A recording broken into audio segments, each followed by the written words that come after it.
We're here in Zona del Silencio. Agent Ryan, aquí. And Agent Mora's here as well. Again, we're here again. Yes, it's always thrilling to be back with you and the girls. And our newest addition, the little Alush guy who is out here. He's hard to keep track of, but I do feel his presence, though. Have you been feeding him and bringing him his offerings and whatnot? I need to. I haven't actually been able to come out here because it's been raining a lot. If you notice, it's very gross out here right now. It's kind of muggy. It's a little muggy and muddy, but rain's good. Rain's always good. It is, and he did help us out, so I'm going to give him a chance. And he's not hurting anyone yet. And you have to keep bringing him the offerings, or else you don't want to see what's going to happen if you stop. All right. We'll drop something off on the way here. We should I'll bring him some coupons for the churros. There you go. And we could probably put Royo's uniform on backwards just in case. Well, at least her name tag. That's kind of our only uniform is this little name tag. But if you put that backwards, he will get very confused if he sees it. Yeah. Well, I'm not even sure I want to confuse him right now. He's not like a wandering one that's going to just harm us out of nowhere. This is one that we have a connection to. Sure. So I think we'll be okay. And plus, I think it's going to be confusing enough just to see Royo's uniform at all. It probably is out here, right? And so I think the rain, though, this has got to be good for that flora collecting, right? Isn't that how rain works? There's going to be a lot more cool stuff out here. Definitely. And then you need water. You feel parched, just not, where I'm from, California, we went through so much drought. It's just nice to see rain. Well, good. If you're out here, I want to pitch in on some of the collecting if you can find anything. Because I'm still kind of kicking around, mostly as a free agent. I got no projects, no budget, no problems. Oh, well, shit. I have been tinkering around with this recipe for the cocktail that I've been working on using the cactus juice. Whether or not it's, sanctioned by don't let anybody hear me. I'm looking over my shoulder. All right. Well, if you need to, look, I don't want to cramp your style out here, but you need someone to help come get some stuff, I'll do that. And I'm going to mention, though, my Alush safety seminar, I think is soon, and attendance is mandatory. And I might need you to volunteer as the backward uniform model for one of the parts of this. I asked Gloria and a few others, but they kind of said no. Okay. All right. I'll volunteer. That's going to be my one favor for the year. All right. How about that? Good, thanks. And but enough of that for now, because it's time for some business from the desk of Issa. It's the notes. Oh gosh, already. For Agent Mora, both moon alien named the Lunarians and the Selenites are both already used by bands. The Selenites play Ethiopian jazz, while the Lunarians play video game music and K-pop. That sounds fun. Both of those sound fun. They do sound fun. I'll check it out. It says also, if you are interested in either names, the rights may be attainable. Oh, maybe they're just not big. Okay. I'll let them keep it. I can come up with something else either way. That's true. Those names aren't that great. Like, calm down. Yes. I like the names, but I have another one for you. For Agent Mora, your response to the Raelian contingency was much appreciated. We are happy to report that ZDS-Raelian relations are at an all-time high. Whatever said in your correspondence, top Raelians were very impressed. All right, cool. Really? Yeah. Awesome. Okay. I don't know, I'm smiling at that one. All right. I don't know. I want to know yet. Maybe that'll lead to something. But we got one from me here for Agent Ryan. Congratulations on the successful creation of an Alush in the Zona. The much-needed rain has been a relief to many of our departments. There have been concerns about mysterious disappearances that could possibly be connected to this creature, but we are confident that your Alush safety seminar will quell some of the fears expressed by certain staff members. Hey, I can't speak on that, but if you do come to that, I can give you the tools to defend themselves against it. Yeah. It's not that complicated. That's so surprising. It's really impressive, honestly, that you've managed to do something like that. Because it's, a lot of people would look at this like witchcraft and black magic, but you brought rain. These are the old ways. Sometimes you got to bring them back. I know maybe people just got it just fell in the way of superstition, and all kind of weird stuff can go out here. So yeah. No, we haven't seen anything bad come of it yet. No, we're fine. And another one for me, for Agent Ryan, to update you on your budget status. It is still suspended. Great. Your interest in the Apollo 20 badge and other iconography has been noted, though. Our NASA associates have been contacted, and a swag package should be in your office within the next week. Nice. Getting a swag package? Look, swag, that's stuff we all get. Maybe you'll get some, too. I need that patch of that coffin. That coffin being taken off the moon on a real patch. that is something that, look, they're paying attention to things that you're passionate about. And even though they won't approve your budget, It might be the first gift I've ever gotten, though. You've got like boots and guns, all kind of cool stuff. You're getting some consolation prizes. Yeah, I'll take whatever I can get. And we got one final thing, a zone advisory from our amigo Jamie. With the rash of recent disappearances in the Zona, we ask that you keep all weapons at the ready, and no matter what happens, your team must stay together for safety purposes. Good luck out there. All right. Yeah, I mean, we try to, but yeah, thank you. I need more things to worry about. Okay. Hey, you hear that? No running off, Royo. All right. You either. Yeah, well, they get excited. As we all do. And I think we're all set now. So let's get right into today's case. Number 10, mass hysteria. This is an interesting case. This is not our normal fare in the Zona. Agent Moore, you have any personal experience with this kind of thing? Oh, personal experience? I don't think so. I think this encompasses a lot of things, though. We're talking mass hysteria, but that's such an umbrella for things also like mass hallucinations and things like that. And it's also called collective hysteria. Yeah, that's the one thing I definitely don't have any experience with, the idea of collective hallucinations, because I don't know. I tend to trust what my eyes see. If somebody suggests that there's something out there, I'm not just going to automatically see it, but there's things of like when someone around you is sick, and you start to think, oh no, maybe I've got a tickle in my throat and maybe I'm getting sick. That's the closest thing that I can think of in my own. Like when you're a kid, though, and with your group of other kids, and you kind of all ramp yourself up to get scared about something, like, oh my God, that's a witch in the woods. There's a real witch, and you run away. Maybe playing Bloody Mary in the mirror, things like that. That's a good example. You want to see something. I mean, there's been times where, me and my friends would want to get scared, and so we'd sit around, reading scary stories out of the book. But one time that actually, like, as I was reaching the climax of the story, the lights turned off in the room, and there's no way that somebody could have, accessed the breaker to do that, because it wasn't even like the middle of the night or anything. It was actually kind of in the daytime. So nobody would have thought to turn off the lights, but things like that, where I'm like... This is before smart houses, yes. So no one's messing with you. Yeah, had only dumb houses at this point. And the light was on a dimmer switch, but it wasn't like, so you had to go and like actually twist a knob, not just even flick a switch. So... Oh, dimmer. I think that would be easier for a ghost to do, because you could do it so lightly. And right, but it just went off. It didn't dim down. It just went off. So that's where I'm like, there are several things in that story that time that I remember. So, I mean, that's the closest thing I can think of where people their energy's all there, but you still can't explain really what happened. All right, so you're already a part of this. You're sewn into it already. You're part of the mass light going off the story. I'm all hyped up right now for it. Yeah, so I'm ready for it. Yeah, I think, and they mentioned. I mean, it's a lot of mentioned that mass hallucination, that concept, and mass hysteria. They are considered almost mutually exclusive. I don't know why they seem that way, but I mean, I've had minor hallucination experience, but never in any kind of grand scale with any other people. Just maybe being a kid, being sick, or something. Yeah. I've had hallucinations before, but I knew there were hallucinations. I wasn't. It wasn't anything that was like suggestible to me because other people were seeing it. It was just definitely my own brain melting down. Well, since we're going to get on brains melting down, we're going to start off with what is historically considered the first example of collective or mass hysteria, and that is a condition known as choreomania, which is also referred to as the dancing madness. Now, dancing madness, I don't know, I prefer choreomania. It almost reminds me of like quadrophenia, like it should be the sequel to it. It's a cool sounding word. It really is. And what it is, this is a social phenomenon that occurred primarily in mainland Europe between the 14th and 17th centuries. And it's about groups of people dancing erratically, sometimes thousands at a time. Wow. Yes, and this mania, it affects adults and children who danced until they collapsed from exhaustion and injuries.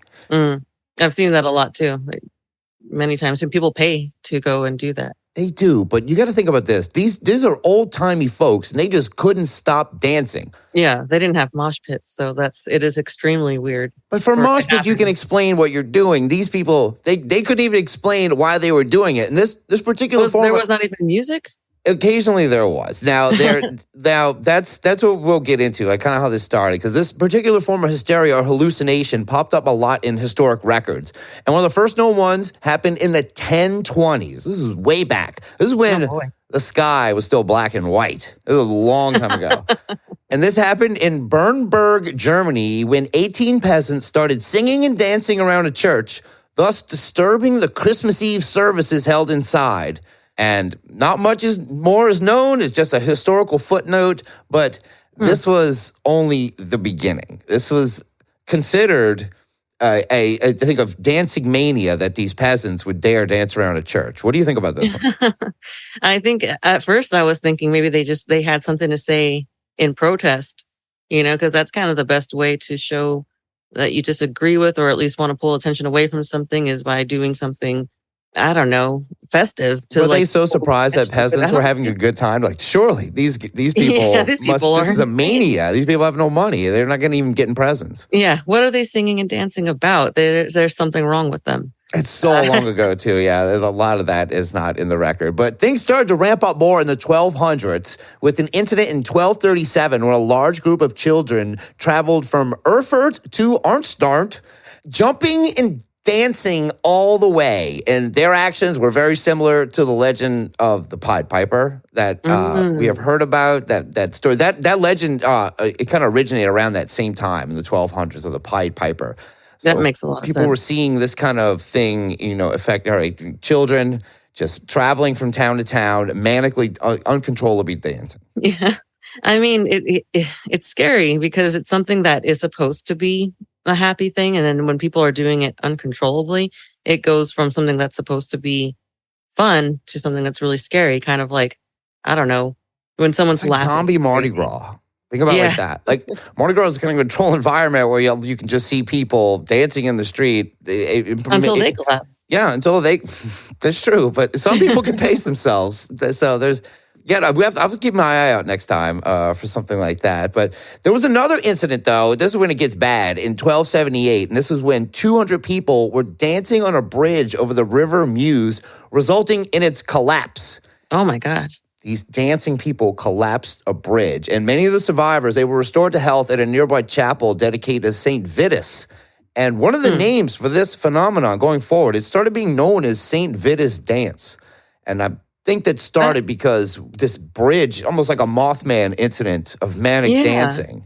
That's kind of ironic that they would name it that when you look at the root name, vitality, Vitus, life. Instead, that was bringing so much destruction. It almost does sound like a story, just a fable about a saint himself with that name, because he's brought to his chapel to bring these people back to full health. This is where they are restored, right? Yeah, but then naming the whole affliction or the dance after him, it's just one of those funny little things about life. And I don't know, the names of things that should probably be named something else. Yeah, and they don't know, because it's called St. Vitus Dance. They're not sure, though, if the name is because of the Healing Chapel, or some people actually think that people could be cursed by saints, and that this was actually caused by the saint himself, that saints had a power to curse people. Wow. Why we would allow people to become saints that would curse others, not sure. Yeah, I've never heard that before, that saints would have the ability to curse people. That's supposed to be their saints for the reason... Yeah, they're saintly. They don't do that. Yeah. Actually, that's something. I kind of have wanted to kind of look back and do. There are some pretty sordid tales of saints. Saints you had to do a lot to get sainthood. Some people did a lot of weird stuff, and they'll have miracles attested to them. So or just have a super tragic life. It's a miracle this person lived this long. Most saint stories are not happy ones, and the silver lining is supposed to be that, in return, and because of the great duress that they went through, grants them the power to have people seek comfort through them. So that's the only reason that I'm like, why would they call it that? Where it's seek comfort or dance. Clearly an affliction, yeah. Because you got things like St. Jude's Hospital. It's you're there in times of great distress, and you're not doing well. You seek comfort through them. You don't want to have disease named after a saint. That just seems backwards. No, and it doesn't seem. Able to curse. It doesn't seem, or to have the ability to even curse. But this was almost minor compared to the outbreaks that were to come. The first major outbreak of choriomania happened in 1374 on June 24th in the town of Aachen, Germany, where inexplicably people began filing out of their homes into the streets and started to whirl around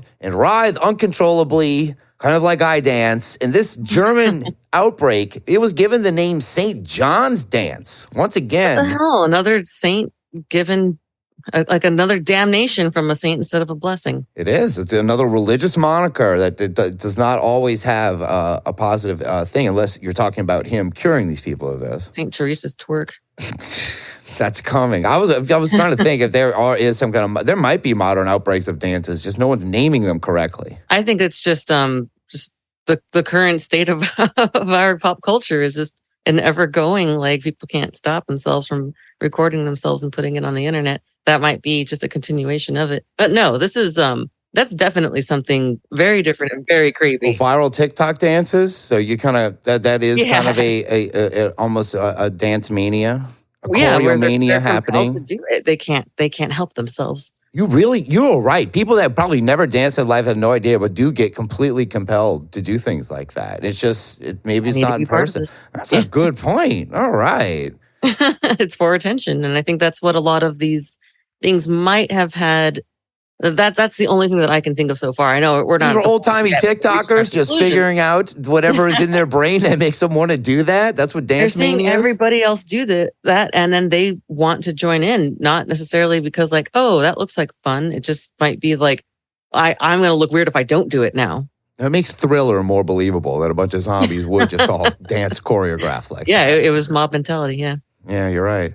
And got more on Dancing Mania. According to the book, The Black Death and the Dancing Mania, which was published in 1888, author Justus Friedrich Karl Hecker described, he got to describe the spectacle of St. John's dance as follows. They formed circles hand in hand and appeared to have lost all control over their senses, continued dancing regardless of the bystanders for hours together in wild delirium until at length they fell to the ground in a state of exhaustion. They then complained of extreme oppression and groaned as if in the agonies of death until they were swathed in cloths, bound tightly around their waists, upon which they again recovered and remained free from complaint until the next attack. So you were never really truly cured of this. That's the part that's so creepy is why, like, there's always like some person, there's always, patient zero, so to speak, in these senses, but they didn't understand diseases then.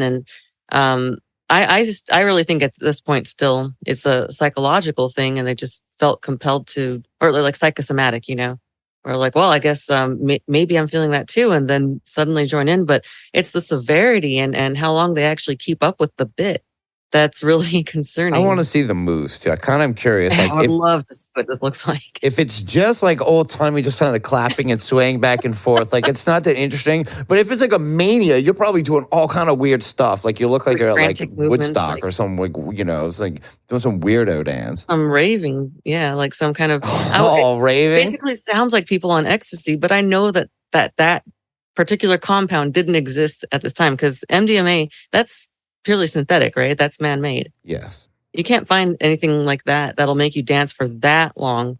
Alcohol can make you dance for a good long while, but almost like it describes. It'll make you dance long enough till you pass out, and then you complain to your stomach hurts or something, and you get up and do it again. Yeah, you complain that you feel like death the next day, and you're never going to do it again until the next night, until the next attack happens, like you said. Yeah, and the next attacks kind of do happen. But one of the things they thought about St. John's, though, they was that they believe that, yes, they were either cursed by a saint into this torturous boogie-oogieing, or they were just simply possessed by the devil. Like, it was kind of split between the two as far as this time. Devil.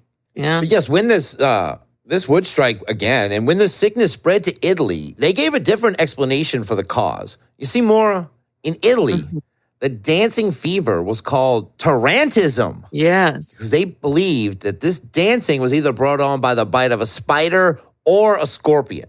Yeah, I mean, scorpions are always biting people. They could have called spider dancing or scorpion dancing, but tarantism, it sounds very But I mean, official. scorpion dance would be really freaking cool too. But that is something that I think is pretty cool about that whole connection. If there is one actually, an actual biological connection where the spider was biting them, I mean, obviously we would be seeing that today, where if a tarantula bites you, you have to dance. Dancing. You must dance. That yes, that might be that would be pretty cool. But clearly, it's not.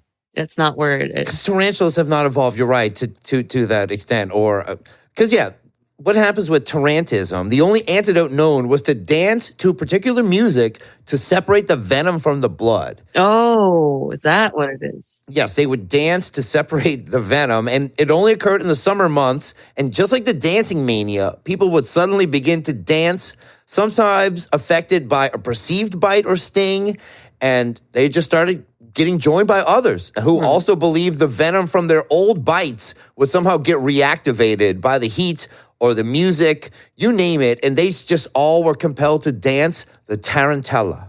Maybe there was some old virus that doesn't exist now that was creating that, because it kind of reminds me of, no, not a virus, but like a fungus or a mold or something. Maybe it's just something that makes you so uncomfortable, like moving actually gives you relief yeah.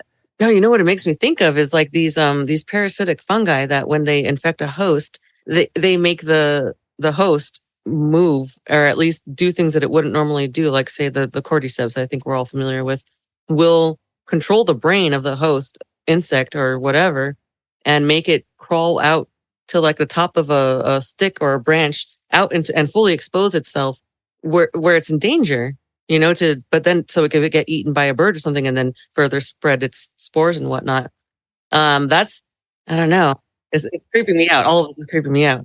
And it's starting to creep me out too, because dancing, that wasn't the only option for ridding one of this tarantula venom or maybe being controlled by it. People were also tying themselves up with vines and whipping each other.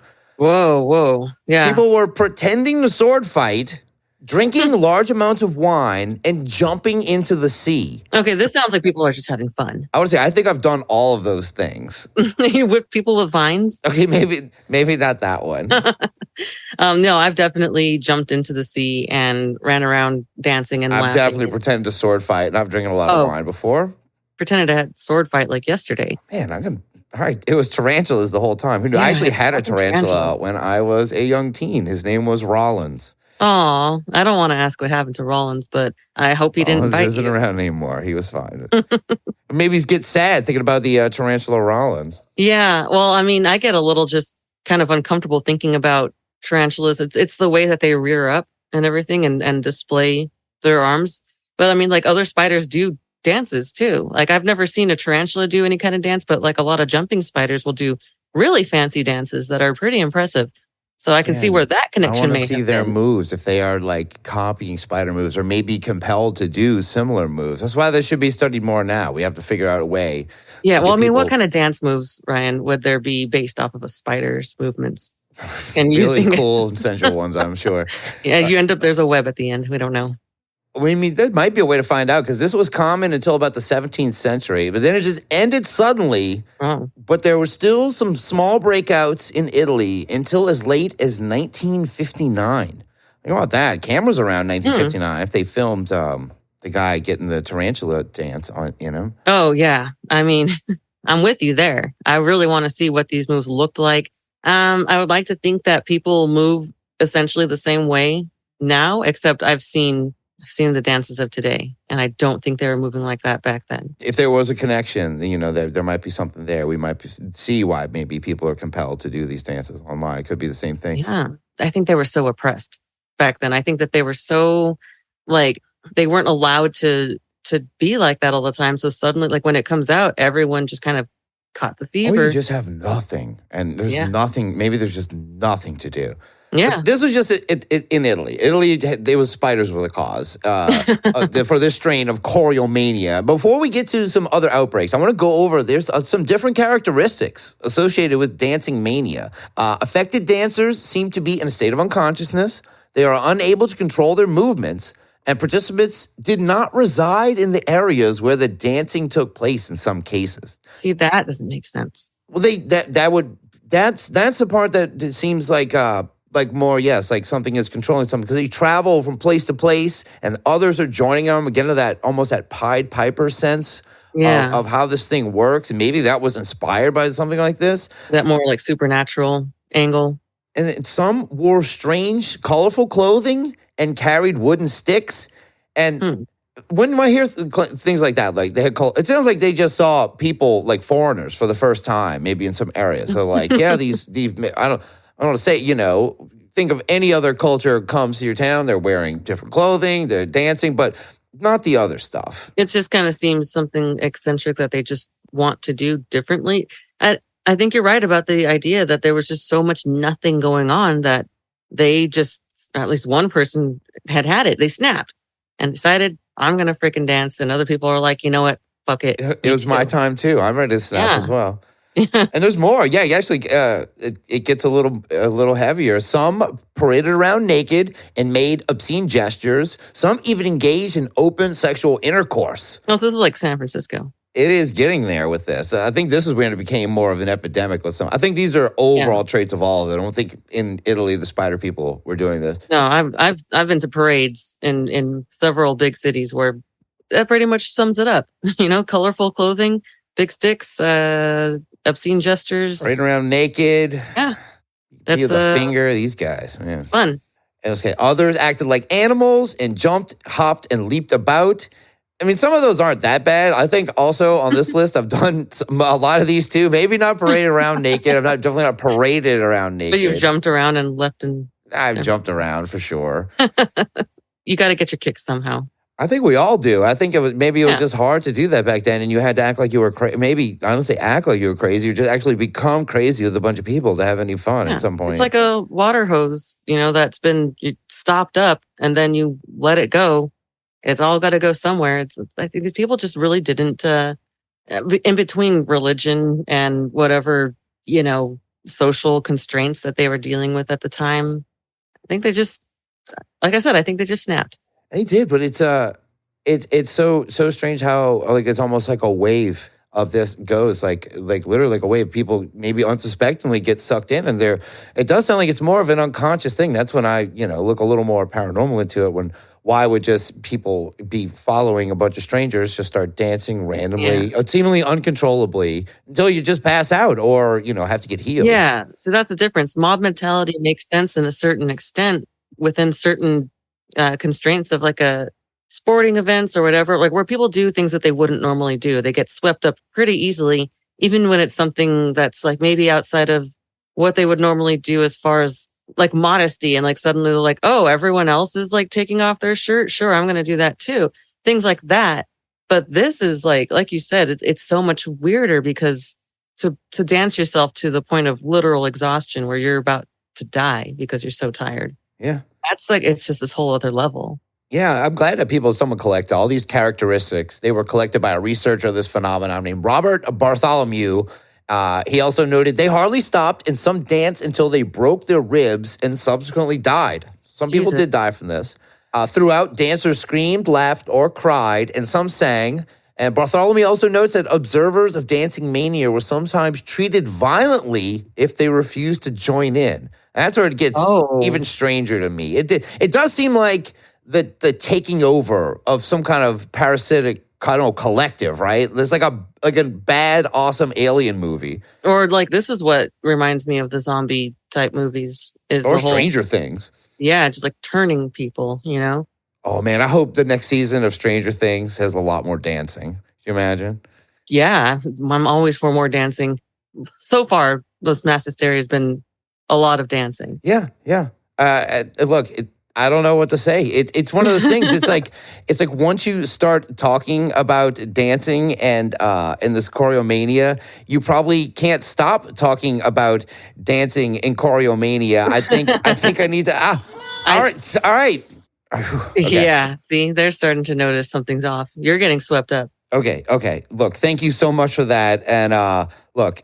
Keeping it, because I know there's other mass hysterias like this, right? I can't be getting taken over completely by dancing. No, yeah. There's all kinds of different ones in between, seeing things, even when it comes to like panic. If there's like a story of like, say, a serial killer on the loose or something, and people just making up not even making up, but like hearing something and it becomes like a game of telephone where they kind of keep adding on to the rumors until things get really out of hand. Like I know it's skipping ahead a couple of years, but in the 1800s, early 1800s in Hammersmith, it's near London. So this is a fun time, England time story that there was a ghost going around reportedly scaring people like to death. In one case, this one woman who was pregnant was terrified so badly that within the coming days, she actually died because her heart was so weak from it. And it's one of those things where the neighbors kind of start to make up stories or they think they hear something and it all kind of goes around. What it ended up being was a guy who was trying to get back at his apprentices at work because those people were telling his kids scary stories. And so he wanted to scare them kind of right back by dressing up in a white sheet and doing all of that. But because that panic was spreading, people were taking it upon themselves, like vigilantes, to go and find the ghost and kill it, I guess. And some person ended up getting actually killed because of it. He was a bricklayer. And I don't know, I've never really seen what the uniform of a bricklayer is, but apparently it's white linens, white apron, white pants, and what have you. Don't know why it was supposed to be that pure, but... You think cartoons would have been more honest with us, what bricklayers were up to. Right? And so he was walking around, walking back home from his mother's house one night. And his family had implored him, please at least wear a large coat over this, because he'd had a couple altercations with people in the past few whatevers. Because he, like, oh, are you trying to be that? Are you that person who's going around scaring people? And there was this guy, Francis Smith, who was fed up and was he had good intentions. It's what it kind of came down to. And walking around in January with his, gun, and he saw Smith walking around just behind some trees. It was dark. There's no street lights. It's the 1800s. And ends up like calling out to him saying like, who are you? I'm going to shoot you. Said that much, but didn't really give him a whole lot of time to identify himself, or in other accounts, didn't get a response at all. And the figure seemed to be approaching. And so he fired and ended up killing him. The shot actually went like through the guy's face, like out his neck. It was like brutal.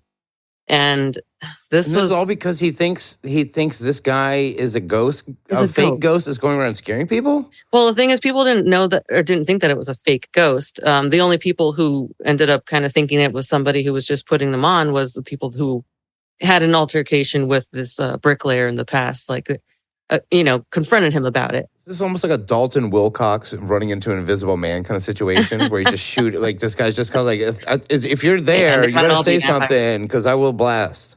Yeah, exactly. But it is really sad that that's what it came to, because when you think about it, somebody just walking around and you see a suspicious character, well, you're not supposed to just fire on them. And this, I guess, has been something that still happens all the time. And what's really interesting to me is that this instance, because it was an unfortunate killing of somebody and was brought to trial, he was actually sentenced to death because of this, because you can't just go around recklessly killing somebody without rational thought. But then this is where the idea first came, like the first precedence of self-defense of, well, this person felt like they were in danger, felt and truly believed that they were doing something good. They misunderstood the situation. They were not going out and actively trying to do harm, like that kind of defense. Well, like, does this person deserve a death penalty because of this, or blah, blah, blah. But you could just see how easily it is to get swept up and have your mind and your perception swayed by everything that's going on around you in your neighborhood or in the news. And it is a really interesting thing to think about, how easily we're going to have our minds, influenced. And it is interesting to think about a time when people thought you could shoot a ghost. Now, I know this definitely put a precedent of self-defense, exactly. But it also put a precedent of, you know what, if you think there's ghosts around, we have other things. There's like holy water, when you can protect you can sage, you can do this and this, you can, it's all kind of protection you can pull. Guns are not protection. Unless silver bullets, maybe. Werewolves. Could have been a werewolf, could have been a mummy. He didn't know what was coming down that street. You can't punch a ghost. You can't stab a ghost. You just if you think it's a ghost, just run away. It's true. Yeah, and for all of England to get, or at least this area to get so. This is a very well known, and like there are two deaths involved. The woman was so scared to death. Yeah. Was she kind of did she get die of fright because of the ghost stories that she had heard built up by this guy, or was that the origin of the stories going out? I think that's what really sparked it. Is that she was walking around in the graveyard of the cemetery, saw the ghost or what have you, or was approached by it. And she got so scared that as she was running away, she passed out and she died, the next day. And so I think that's what really sparked it was like, oh my gosh, there's a ghost that's killing people because they're so scared. Okay, so she got to kind of tell her tale a little that I saw this and I'm so freaked out. It was just at the beginning of what about in 100 years you're going to know it was a horror movie, but it was just I was in an old-timey cemetery and a ghost like really scared me. Yeah, yeah. And what's interesting is that even after this incident occurred, right after the guy got, blasted, I guess that wasn't enough to quell the stories because people were still talking about it and thinking, I'm guessing people were like, well, that was a human. That wasn't the ghost. The ghost must still be out there. They still kind of kept building up those stories that in the coming years, suddenly the stories said that this ghost could breathe fire. But then what's interesting more is that it evolved into Spring Hill Jack. Like that is where that story came from. And it's almost like people just wouldn't let go of the idea and like how urban myths go. You're right. 1830s, Spring Hill Jack. It is not too far separated from Hammersmith Ghost Hysteria at all. And not at all. But there's the Spring Hill Jack, there's a little more physical evidence. I know there's I know in Spirits and Spirits you can definitely have some Spring Hill Jack content. That's also a story. Oh no, the Hammersmith ghost is. We definitely talked about that on Spirits and Spirits. Yeah. Yeah, and I've one. This is actually a little before, but it's over the pond. It's just a short one I want to talk about. It's known as the Irish Fright. And this was in 1688 in England and parts of Wales in December 1688 during the Glorious Revolution. False reports that Irish soldiers were burning and massacring English towns prompted a mass panic in at least 19 counties, with thousands of people arming themselves and preparing to resist non-existent groups of marauding Irishmen. Yeah. I kind of think it sounds funny, but it probably not, because it probably just led to further persecution of the gentle Irish people. Oh, definitely. I mean, like I said, this is to me the scariest part is how quickly and how easily you can just convince somebody and get them whipped up into a frenzy. We've seen that kind of thing. Like I said, you see it now. You think you couldn't do it now. It's like the media can so easily do it now. Easier now than ever. Which makes no sense. So no one's learned anything from any of this. It's the idea that we can so easily fake what used to be, reputable news sources. And it's almost like the whole War of the Worlds thing where people were believing that to be a real news broadcast. And so as such, people reacted as such, yeah. Yeah, and how future forms of media had to put a disclaimer at the beginnings of things saying like, okay, this is not real, don't freak out. But it's too late for that. We don't have that anymore. Yeah. There's so many ways on the internet you come across things that are meant to incite panic and meant to stoke fear. And it's just so dark and so it's evil because our minds are our greatest enemies. Like it's so corny, but the whole, nothing to fear but fear itself. It really does ring true in some ways. Oh, it does, especially during this time, because just 4 years after this Irish Fright, you have these Salem witch trials, which I know we've touched on. That is very well-trodden territory to, perhaps maybe study another day or not. Yeah, yeah. But those events, they can definitely be included in this talk of collective hysteria. Hallucination, too, I think. Yeah, yeah. People are going to see things that they want to see, or I can't remember what it's called exactly. I guess confirmation bias, where as soon as you start to think about something or as soon as you learn about something, it becomes so much more noticeable where you might have tuned it out. Your brain was not receiving and putting it in the priority that it needed to be in, according to you, until you were afraid of it. And now you see it everywhere. Or not even fear. It can happen in many other ways. Happens a lot of stuff. Yeah. It's when synchronicity goes bad, when it's the bad part of synchronicity. That is kind of included in this. If they're literally synchronizing, early ones, the dancing ones at least. And here's one, This is a little less on the paranormal side. This is something known as the writing tremor epidemic. And this was in 1892 and 1904. We're kind of getting a little modern age here. And this was the writing tremor epidemic. The right hand of a 10-year-old girl in Grove teens began trembling, which developed into full-body seizures that spread to 19 other students. That is just the weirdest. I would just chalk that up to the kids kind of being bored, the ones who joined in anyway. I think that the initial person was probably having actual tremors, actual, precursors to seizures and everything. And, kids are weird. Yeah, they are. Kids are weird. And then a similar one happened in Basel, Switzerland, where 20 kids, the same thing happened. One kid started it, and everyone just got in on the action of the body seizures. But in Basel, Switzerland, 12 years later, the Basel school experienced another outbreak that affected 27 students. And these 27 students, they think, had heard about the legend of the first outbreak. And that has probably played a role. This is more like the dancing, because this is when you're getting in that psychological element, and kids do like to copy each other. And this might have even just been unconsciously copying each other. Yeah. And you've seen it happen, I'm sure, with children any age at any time, where if one person starts it up, like say acting out in a classroom, and other kids join in. Once there's like that little bit of critical mass, I think it only takes probably like 3 kids to do it before other kids really start joining in. I mean, I do feel like, the hell they say, like, discipline is, soft in the classroom. This is like 1897. They were very harsh. But it was Switzerland. But yeah, I think if this was America, those kids probably weren't getting away with that. This is happening maybe in Switzerland. Maybe corporal punishment, very being real. a little hands off about it, right?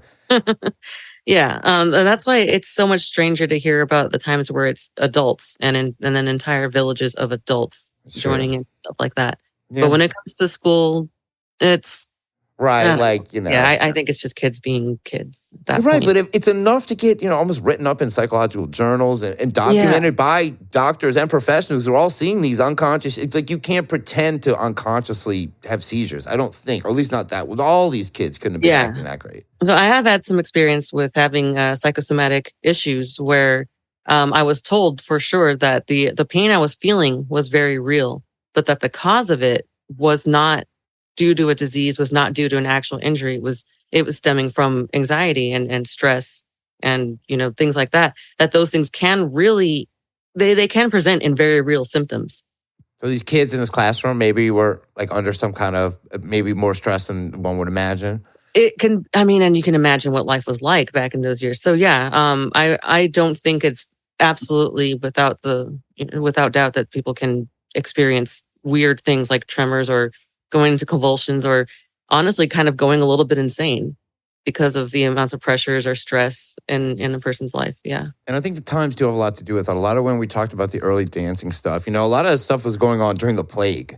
And the fact that maybe some people did die of this, they also could have died of plague, but that was going on. That was the mindset of people. There was death is surrounding you. There is no hope. Food is trashed. You don't have plumbing. You're working yourselves to death. You can barely afford blah, blah, blah. You're black probably and white sky all the time. It's the worst. Yeah. But it's time to switch gears again, away from dancing, away from ghosts. And we're going to talk about a religious event from the annals of collective mass hysteria. We're going to talk about the miracle of the sun. This is a story that a lot of Catholics might be familiar with. Beginning in the spring of 1916, 3 Catholic shepherd children living near Fatima reported apparitions of an angel, and starting in May 1917, apparitions of the Virgin Mary, who the children described as the Lady of the Rosary. And these children reportedly had a prophecy from her that prayer would lead to an end to the Great War, and that on October 13th of that year, the lady would reveal her identity and perform a miracle so that all may believe. And this was reported to newspapers, this prophecy, and many pilgrims started to visit the area off of this. Yeah, that's that. If you want one good way to start any kind of mass hysteria, whether it's a positive or negative thing, religion is going to be the biggest one. Children have been visited by the Virgin Mary and is being reported in the papers. And these children's accounts, though, they were deeply controversial because World War I is going on at the time, too.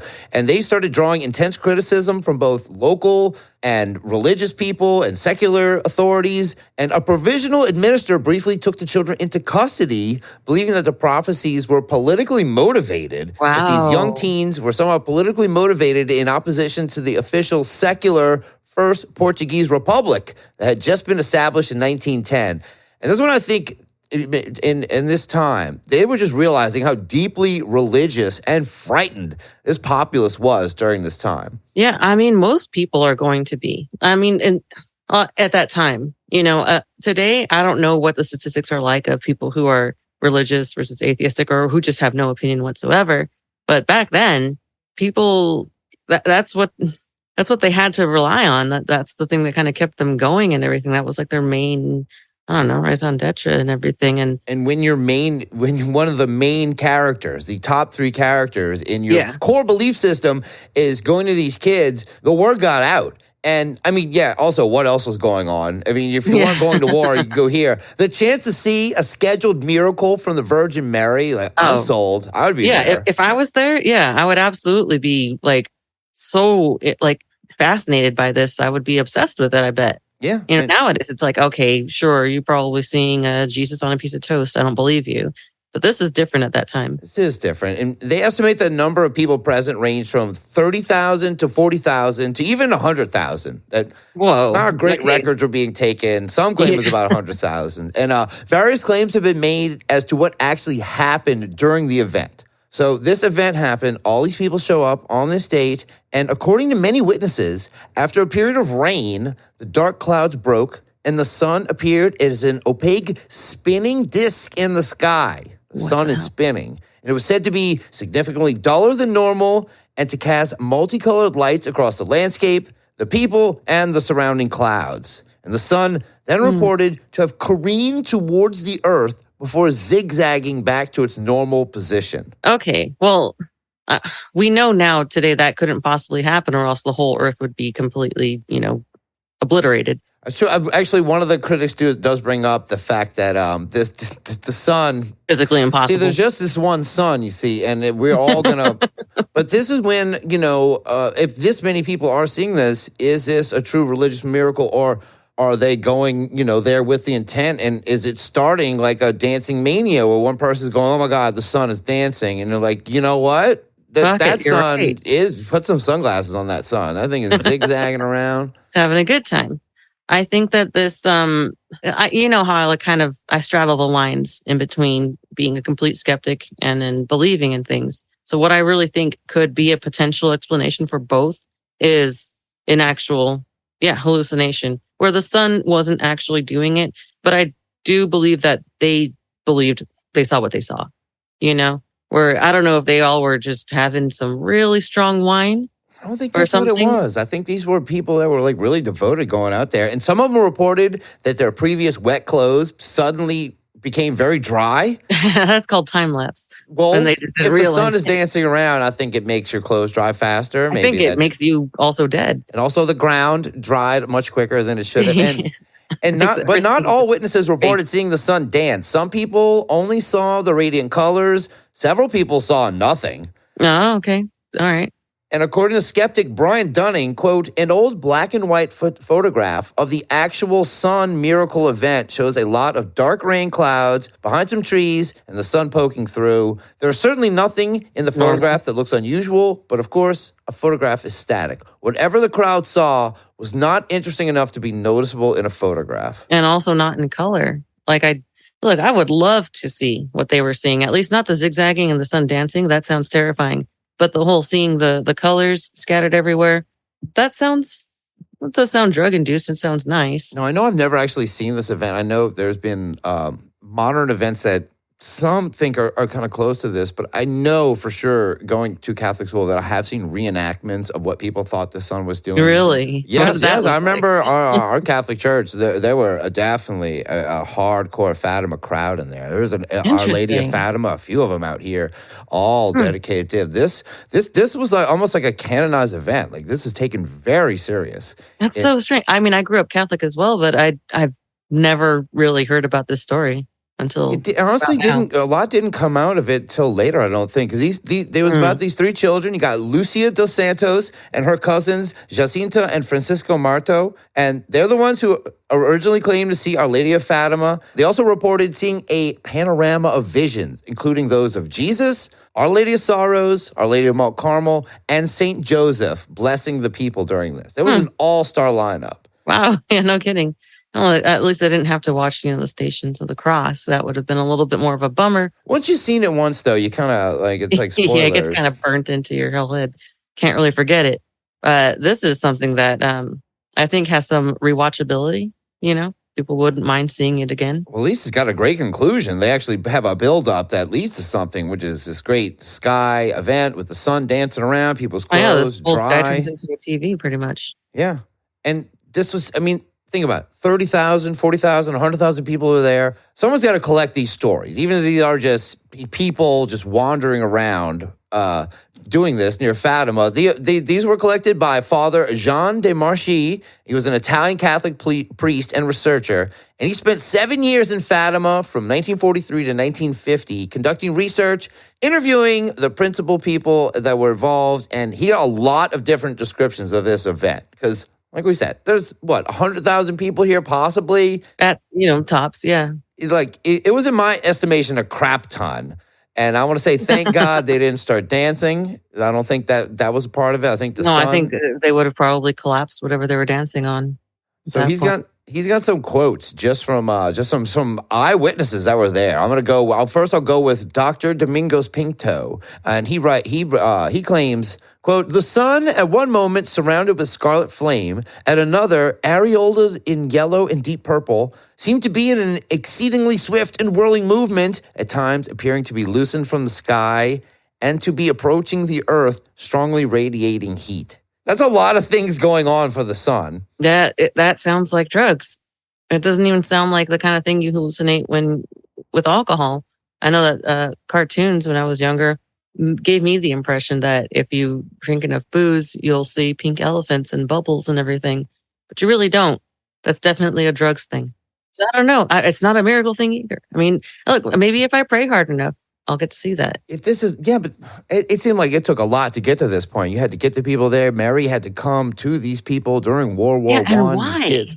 A lot of stuff happened. Here's another quote from someone that was there. Quote, "The sun's disk did not remain immobile. This was not the sparkling of a heavenly body, for it spun around on itself in a mad whirl." This is like 1950. I don't know why they're talking like they live in the Bible. Spun on itself in a mad whirl when suddenly a clamor was heard from all the people. The sun, whirling, seemed to loosen itself from the firmament and advance threateningly upon the earth, as if to crush us with its huge fiery weight. Okay, so that sounds like the Bible, where they're threatening you basically in the end and saying like, well, if you don't act right, this whole sun's going to come crashing into the planet. You don't want that. Yeah, the last line is the sensation during these moments was terrible. Great. Makes me really want to worship. But that is one thing that kind of overlaps. There are some others. They do all mention this, the one part of this event that stands out to a lot of them is when the sun is just menacingly approaching Earth and is like, all right, I'm coming. I know there was like a Rick and Morty where something like that does happen where I was just thinking of Mario Brothers. Yeah, if you would have said that. Oh, yeah, that too. I can't get the image of the angry sun from, I think, Mario 3. Where you get to a certain part of the level and it starts to dance. It literally starts to go in circles and then dips in after you and you have to fucking jump over it. I think it's called Fatima. You didn't know that?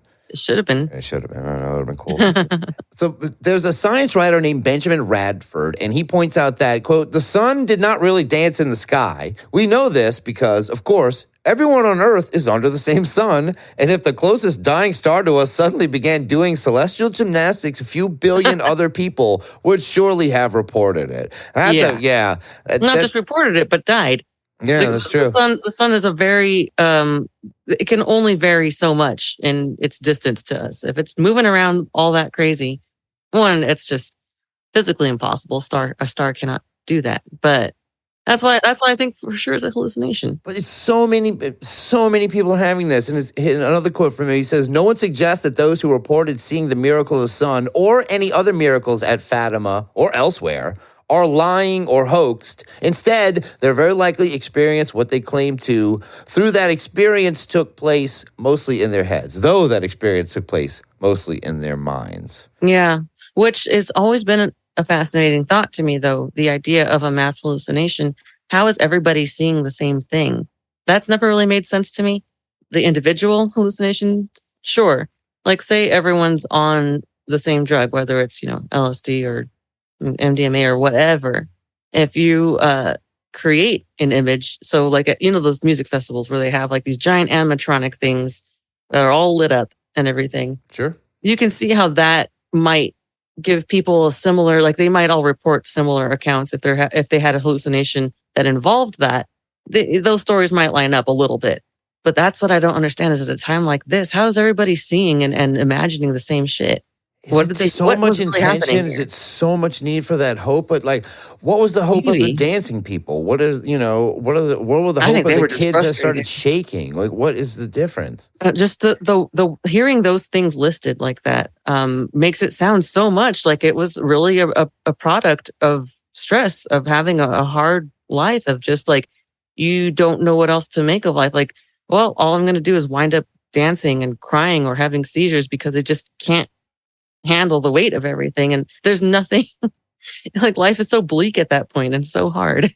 It does seem to be, some of the most stressful times in history is when human minds kind of decide they all want to crack together at once. Yeah. And do things like this. And there's a little more criticism of this too, of the Fatima event. According to a theologian, Lisa J. Schwiebel, claims of the miracle present a number of difficulties.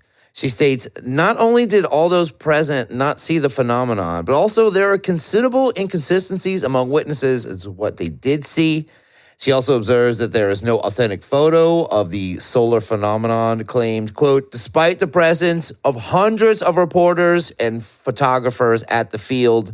And one photo often presented as authentic is actually a solar eclipse in another part of the world taken sometime before 1917. So watch out for any convincing photos you see of the miracle of the sun. And it does make it seem more like a collective hallucination, almost, but different levels. It's almost like some people kind of saw the same thing, some didn't.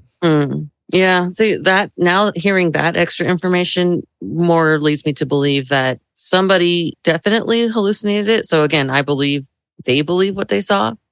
And then other people maybe saw something similar, but allowed to themselves to kind of believe that. Yeah. That's what I saw. It's such a big one, though. And so many people saw this, though, that the church investigated it for years. And it, like I said, is almost a canonical event. It is considered a truly miraculous event, like an actual, stated evidence. You look into the kinds of things that the Catholic Church goes into investigate and the kinds of things that the Catholic Church won't investigate, kind of gives you pause as to like whether or not that gives it any more legitimacy.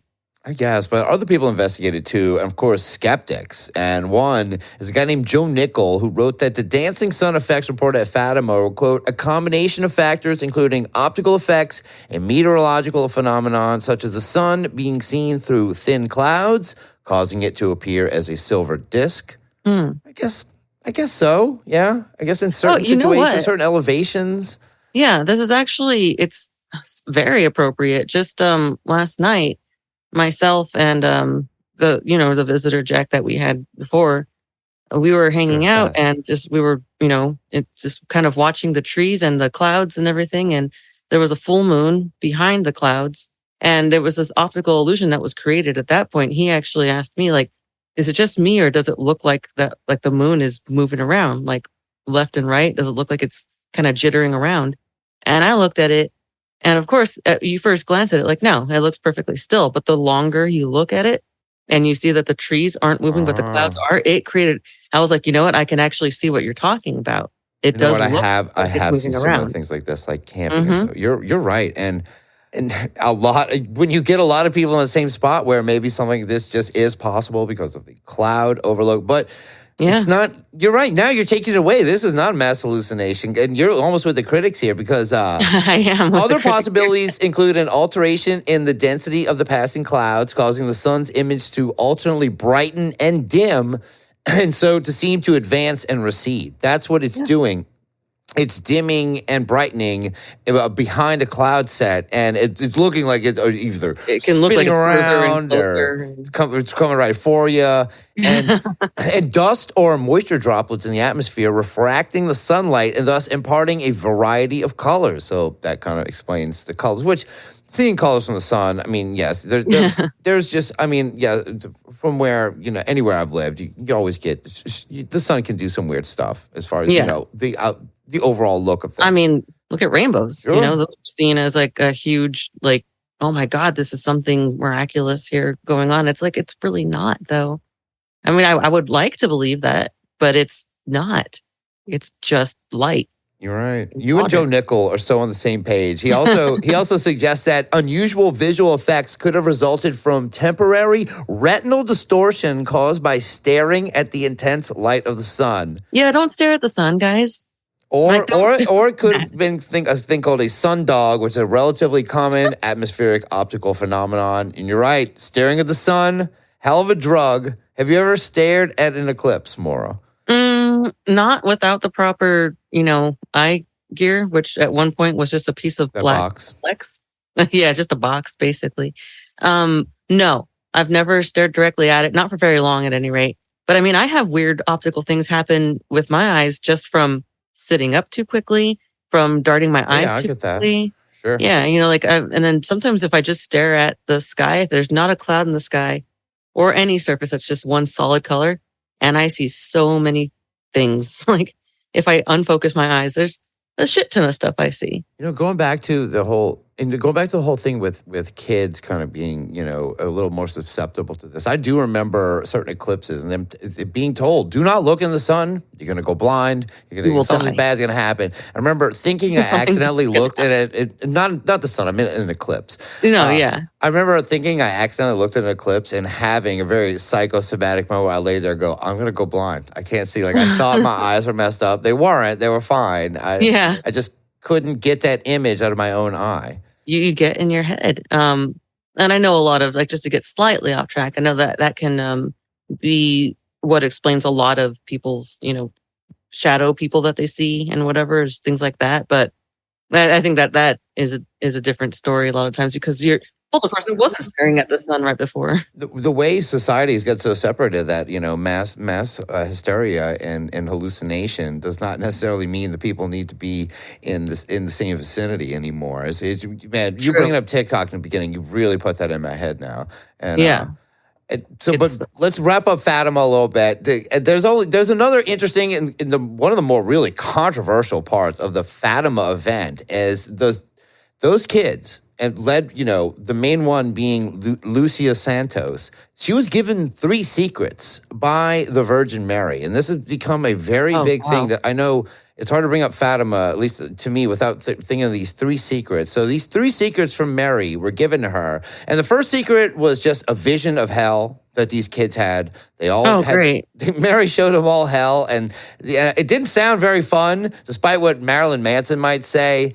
So hell is not a great place. That was the secret number 1. The second secret involved the end of World War I, which was kind of what they were doing at that time. They were thinking, praying the rosary, Mary miracle come back. This is all during World War I. But the other part of the second secret involved a warning of more war to come, which was World War II, and a demand, though, from Mary. Mary demanded that Russia needed to convert to Christianity, which, if I'm one of that's why I think those magistrates were like, wait, hold on a second. This is not political. Wait a second. No, Mary was really pushing for Russia to go back to Jesus. All right, Mary. To abandon communism and go back to Jesus. That was the part of the Fatima mission. That's why Mary came here. Damn. I mean, why wouldn't that be her number 1 thing? Why wouldn't she be like, look, I got one main thing to say to you. Tell Russia to stop being communists. Like, I'm going to tell you kids here in Fatima. Yeah, why are you going to tell the kids? Why wouldn't you go straight to the Russians and then scare the crap out of them with their weird sun visions? There's so many other people that could have been freaked out by sun visions at the time. But, Mary and the Lord, they all work in mysterious ways. And, hey, she still pulled a good crowd. But so these are the two secrets. But there was a third secret of Fatima. This is the mystery secret. And this was not to be revealed until Lucia's death or 1960. Just whichever came first. Whichever came first. But the church, when she did die, they didn't release it. When 1960 came around, it didn't release it. It was not revealed, this third secret of Fatima, from Mary herself until the year 2000. And when it was revealed, people thought that the Vatican lied about the actual message was. Because the officially released third secret spoke of further persecution of Christians and visions of battlefields. It was kind of a little bit vague. But there were people like a guy named Father Malachi Martin. This is a classic Art Bell coast-to-coast guest, Malachi Martin. He believed the real secret, was that demonic entities had taken over the church and the papacy. And if he was right about that, that might explain why they wouldn't want to release that actual secret if it did come to fruition. Oh my God, this is a great movie. This is a great screenplay. I can't wait to see it. Yeah. Honestly, this is like, you can't write much better than this. So this is like some Da Vinci Code level. Malachi Martin. He's even got a great I mean, name, a little bit higher. I'm gonna say like this is Constantine levels at this point, because you're getting actual demons and everything. Oh, this is at least trying to steal the Declaration of Independence, right? It's trying to steal the Ark of the Covenant. Yeah. Oh, yeah.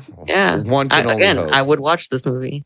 But that's it. So the third, that is the other big thing to come out of the mass hallucination, mass hysteria of Fatima, was that the girl also had secrets straight from Mary, and there's still a lot of controversy that does warrant the real secrets that get out, No, this is like supremely interesting to me. It's not that, okay, I will say I don't believe that it's true, but I think it's extremely fascinating.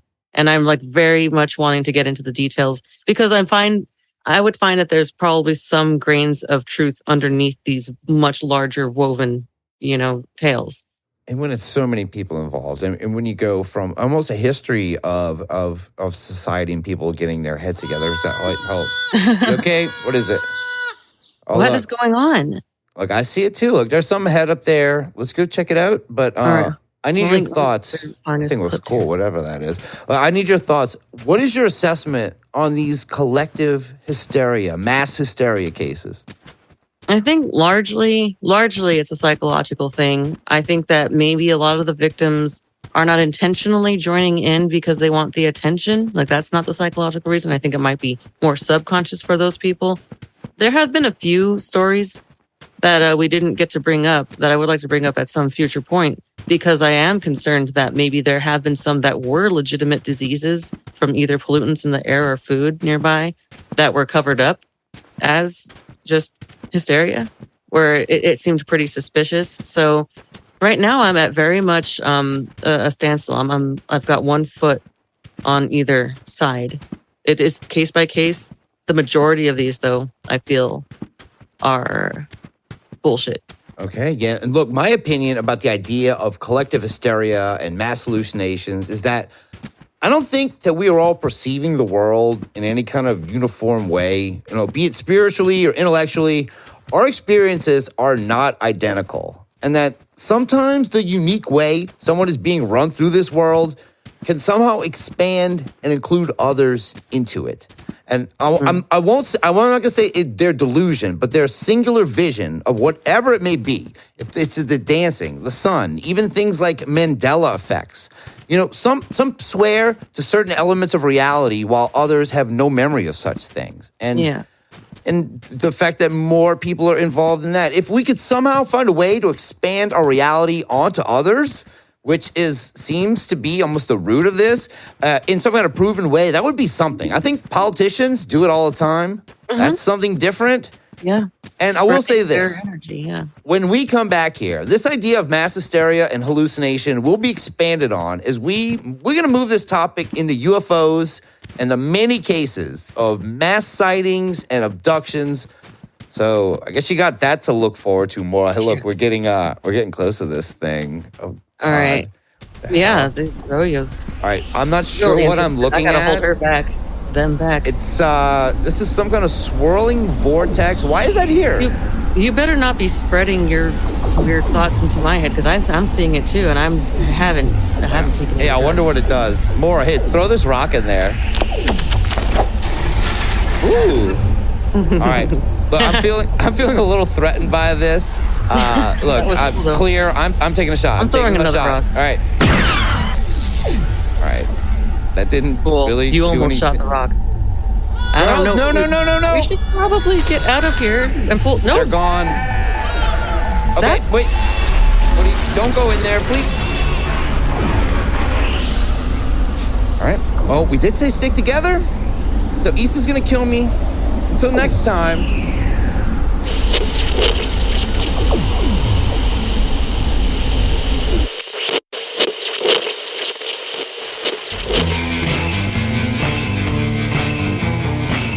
Si vous écoutez ceci, c'est qu'un électrophone a été branché sur le secteur. Fermez les yeux et doucement, nous allons compter ensemble. À l'aide d'une feuille soviétique, j'ai incisé profondément le tympan gauche de votre partenaire. Il est possible qu'elle saigne. Zona del Silencio is underwritten by ZDS Inc., ZDS R&D, and the Zona del Silencio Media Outreach Department. If you have a case that requires research, we can be contacted through Zona del Silencio Podcast at gmail.com, at Zona del Podcast on Twitter, and Zona del Silencio on Instagram. ZDS. Research. Observe. Disseminate. Vous sauvez un objet. Prenez soin de cette petite boîte de métal vert. Elle est votre priorité. Le gros bouton de ma soft-tech, en ravivant l'incendie, vous interdit tout échappatoire. Collé à votre fiancé en flammes, lentement, vous pénétrez dans le dark side. Continuez de danser. Continuez de danser. Continuez de danser. Continuez de danser. Continuez de danser. Continuez de danser. Continuez de danser. Continuez de danser. Continuez de danser. Continuez de danser. Continuez de danser.